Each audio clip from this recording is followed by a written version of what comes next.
Voici le principe d'utilisation donc et de fonctionnement des circuits 74 HC595. Donc ici on est sur un logiciel de CAO électronique qui va me permettre de simuler en fait les branchements, de contrôler des LED grâce à des boutons. Et ici on a notre circuit 74 HC595.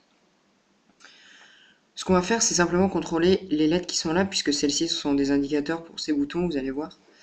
Et je vais essayer de vous faire comprendre parce que c'est assez difficile de l'expliquer quand même.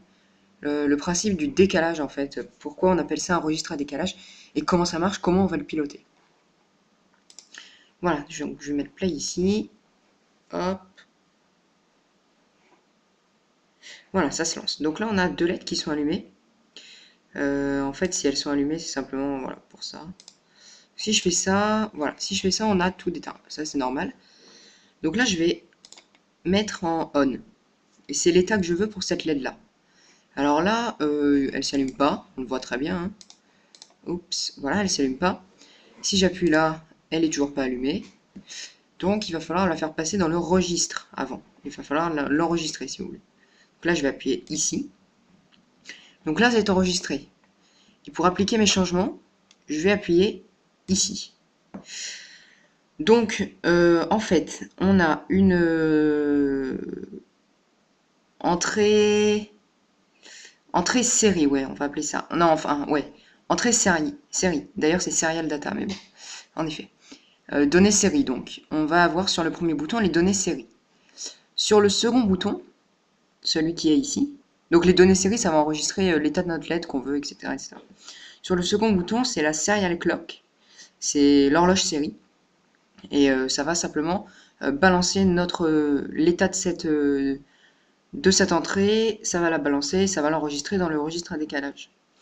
Ensuite, on a un shift register clock, je crois que ça s'appelle comme ça, oui, c'est comme ça.